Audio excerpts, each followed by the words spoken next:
ഈ American president തെരഞ്ഞെടുപ്പിൽ നിന്ന് ഇപ്പോഴത്തെ പ്രസിഡന്റ് ജോ ബൈഡൻ പിന്മാറിയെന്ന വാർത്ത വരുന്നു. പകരം സ്ഥാനാർത്ഥിയായി അദ്ദേഹം കമലാ ഹാരിസിനെ നിർദ്ദേശിക്കുകയും ചെയ്തു.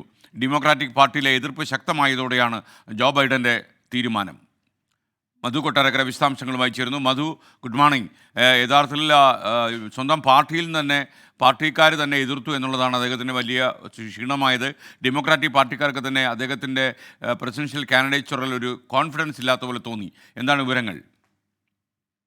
ഗുഡ് മോർണിംഗ് എസ്കെൻ പറഞ്ഞതുപോലെ സ്വന്തം പാർട്ടിയിൽ നിന്നുള്ള കടുത്ത സമ്മർദ്ദത്തെ തുടർന്നാണ് US പ്രസിഡൻഷ്യൽ തെരഞ്ഞെടുപ്പിൽ നിന്ന് ഒടുവിൽ പിന്മാറുകയാണെന്ന് ജോ ബൈഡൻ പ്രഖ്യാപിച്ചത്. സോഷ്യൽ മീഡിയ പ്ലാറ്റ്ഫോമായ എക്സിൽ പങ്കുവച്ച ഒരു പ്രസ്താവനയിലാണ് ബൈഡന്റെ ഈ സുപ്രധാന തീരുമാനം ഇന്ന് ഉച്ചയോടുകൂടി പുറത്തു വരുന്നത്. തന്റെ ഭരണ നേട്ടങ്ങളൊക്കെ അക്കമിട്ട് പറഞ്ഞ ബൈഡൻ പക്ഷേ കമലാ ഹാരിസ് മികച്ച ഒരു ഭരണാധികാരിയാണെന്നുകൂടെ എടുത്തു പറഞ്ഞാണ് ഈ പ്രസ്താവന അവസാനിപ്പിച്ചത്. ഈ പ്രസ്താവന വന്ന് അല്പസമയത്തിന് ശേഷം അദ്ദേഹം കമലാ ഹാരിസിനെ ഡെമോക്രാറ്റിക് പാർട്ടിയുടെ പ്രസിഡന്റ് സ്ഥാനാർത്ഥിയായി എൻഡോഴ്സ് ചെയ്തുകൊണ്ടുവരികയും ചെയ്തു. ജോ ബൈഡന്റെ ഒരു രാഷ്ട്രീയ വിരമിക്കൽ കൂടിയാണ് ഈ പ്രസ്താവന എന്നാണ് പൊതുവെയുള്ള ഒരു വിലയിരുത്തൽ. പാർട്ടിയുടെയും രാജ്യത്തിന്റെയും ഒക്കെ താല്പര്യം മുൻനിർത്തിയാണ് തന്റെ തീരുമാനമെന്ന് പറഞ്ഞുകൊണ്ടാണ് ജോ ബൈഡൻ തന്റെ ഈ പിൻവാങ്ങൽ പ്രഖ്യാപിച്ചത്. റിപ്പബ്ലിക്കൻ സ്ഥാനാർത്ഥി ഡൊണാൾഡ് ട്രംപുമായിട്ട് ജൂണിൽ ഒരു സംവാദം നടന്നത് നമ്മളെല്ലാം കണ്ടായിരുന്നു. വളരെ ദുർബലമായ ഒരു പ്രകടനമായിരുന്നു. അന്നു മുതലേ ജോ ബൈഡന്റെ മേൽ വലിയ സമ്മർദ്ദം ഉണ്ടായിരുന്നു.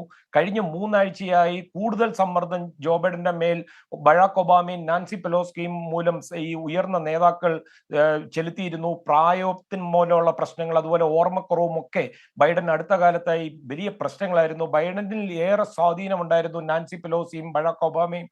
അവരെയാണ് പാർട്ടി ഇതിനായി ആശ്രയിച്ചത്. ഒരു ഘട്ടത്തിൽ നാൻസി പെലോസി അക്കങ്ങൾ നിരത്തി ജനാഭിപ്രായം ബൈഡന് എതിരാണെന്ന് പറഞ്ഞ് ബോധ്യപ്പെടുത്തുവാൻ വരെ ശ്രമിച്ചു. എന്നാൽ ബൈഡൻ കഴിഞ്ഞ ആഴ്ച വരെ പറഞ്ഞിരുന്നത് ആരോഗ്യപരമായ കാരണങ്ങളല്ലാതെ ഒരു കാരണവശാലും കളം വിടില്ലെന്നായിരുന്നു.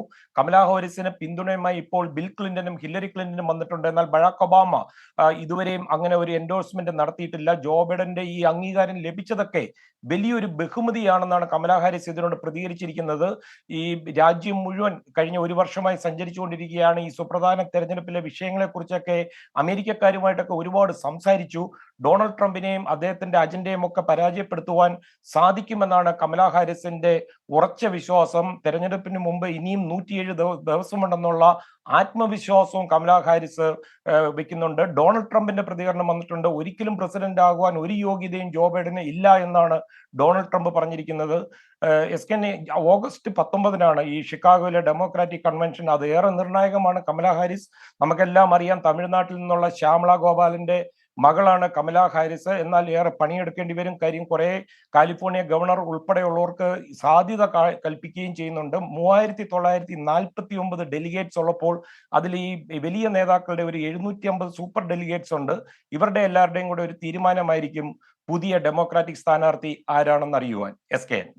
ഓക്കെ, താങ്ക് യു മധു കൊട്ടാരക്കര. എന്തായാലും അമേരിക്കൻ പ്രസിഡന്റ് തെരഞ്ഞെടുപ്പിൽ നിന്ന് ജോ ബൈഡൻ പിന്മാറി എന്ന വാർത്തയാണ് ലോകം കേട്ടത്. എക്സിലൂടെയാണ് അദ്ദേഹം ഈ പ്രഖ്യാപനം നടത്തിയത്. ഡെമോക്രാറ്റിക് പാർട്ടിയിൽ നിന്ന് തന്നെ സ്വന്തം കക്ഷിക്കാർ തന്നെ പ്രസിഡന്റ് തെരഞ്ഞെടുപ്പിൽ നിന്ന് ജോ ബൈഡൻ മാറി നിൽക്കണം എന്നാവശ്യപ്പെട്ടതിൻ്റെ പശ്ചാത്തലത്തിലാണ് അദ്ദേഹത്തിന് പുനഃചിന്ത ഉണ്ടായതും. ആദ്യം അദ്ദേഹം ദൈവം വിചാരിച്ചാൽ മാത്രമേ തന്നെ ഇതിൽ നിന്ന് മാറ്റാൻ കഴിയൂ എന്ന് പ്രഖ്യാപിച്ച ജോ ബൈഡൻ അവസാനം സ്വന്തം തീരുമാനമെടുത്ത് അദ്ദേഹം മാറി നിൽക്കുന്നു എന്നുള്ള വാർത്തയാണ് ഇപ്പോൾ വരുന്നത്. ഒരുപക്ഷെ വലിയൊരു തീരുമാനമാണ്. കാരണം ലോക രാഷ്ട്രീയത്തിൽ വലിയ സ്വാധീനം ചെലുത്തുന്ന അമേരിക്ക എന്ന രാഷ്ട്രത്തിലെ പ്രസിഡന്റ് എന്ന് പറയുന്ന അതിശക്തനാണ്. അതുകൊണ്ട് തന്നെ ഈ ഭാവി രാഷ്ട്രീയത്തിലും അതിൻ്റെ സ്വാധീനവും അലയൊലികളും വളരെ കൂടുതലായിരിക്കും. കമലാ ഹാരിസ് പ്രസിഡന്റ് ആകുമോ, പ്രസിഡന്റായി തിരഞ്ഞെടുക്കപ്പെടുമോ എന്നൊക്കെ നമുക്ക് വരും ദിവസങ്ങളിൽ അറിയാം.